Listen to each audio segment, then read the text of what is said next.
start off with, you missed the outdoor series after winning the first event, and so you've been off a long time.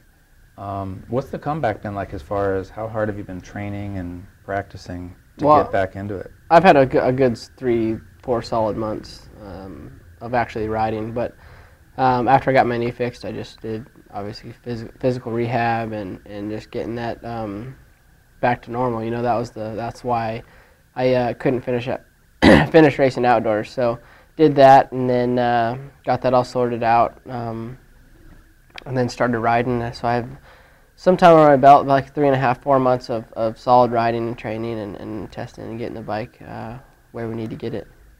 Well, speaking of the bike, how has that gone this year? How much different, or how do you compare this year's bike to last?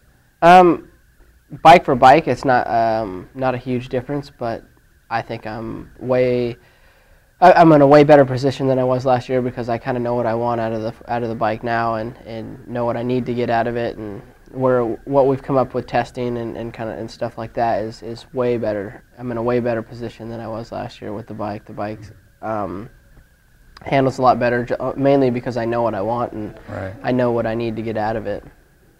How is lost my train of thought there, sorry.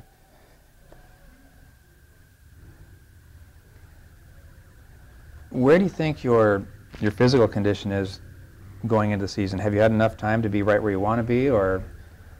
Yeah, for sure. I think training-wise, I've been training for even more than 3.5-4 months because I was able to.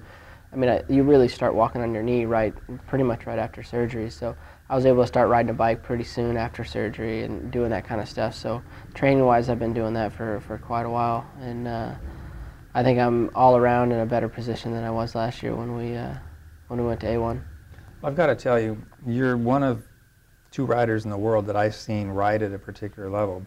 Back to like the time of the Motocross of Nations that you spanked everybody. I saw brilliance there. I've only seen in one other rider, and he happened to be your teammate at the time.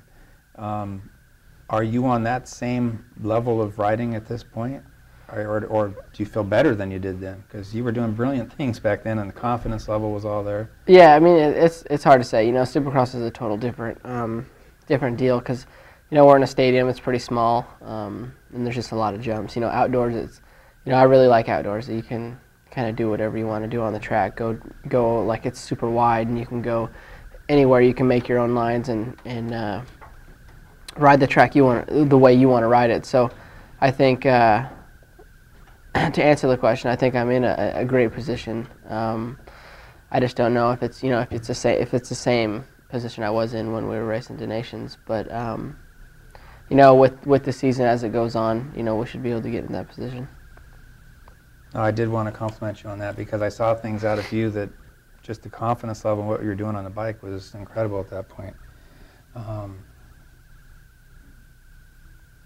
A big thing here is what's it like to have Chad Reed as a teammate this year? Big change.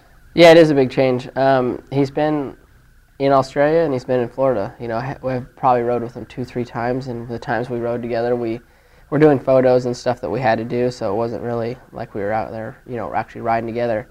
So it's been pretty quiet. Like I said, he's been in Australia, Florida. This is like the first, week he's been really in California. So really haven't got to ride with him a whole lot. I rode with him one day last week, or this week, I should say. Are there plans for you guys to do more of that, or to run your own kind of separate training program? We all have we both have our different goals and different way we go about things, but I think the good thing about it is I can not necessarily ride with him, but be at the track at the same time as him and watch him, mm-hmm. and maybe learn some things off of him and just look at lap times and see what we can do. Obviously we race on the weekends together, but we have different goals that we both want to reach, and we'll go about them different ways to reach them. Does the team share any information they glean on setup or bikes? Yeah. No, the team that we have is good. We all work together, and if I come up with anything, then he rides it, or if he comes up with anything, I get to ride it. So that's good. The good thing about Kawasaki is we all kind of work together. Well, could you tell me a little bit about your game plan for this year? Supercross, there's consistency. Try to get on the podium every race will take you where you need to go. Some people are win every race, that'll take care of everything. What's your game plan for this year? Just get through A1.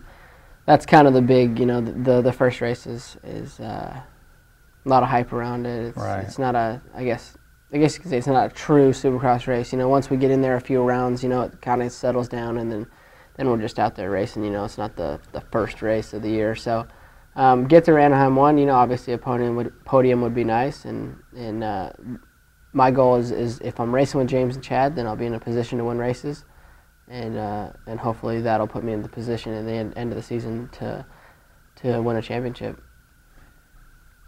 In the past it's been Chad and James, the front runners, most of the time. I mean, you won 2 races last year. Congratulations on that. What do you think's going to happen this year? There's so many changes and so many riders, including yourself, that may very well make that a much bigger pack at the front. What do you think's going to happen? I don't know. There's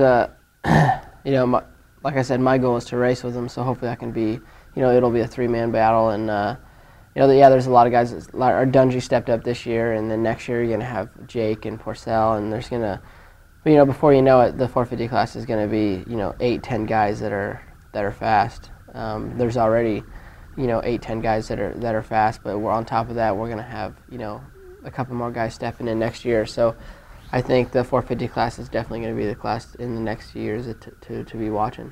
Right, it's certainly heating up starting this year, and like you say, more yeah. to come. Are you going to ride outdoors? Is that part of your contract? Yeah, no, I'm riding outdoors. Oh, good. Like I said, with my knee, that was kind of a bummer.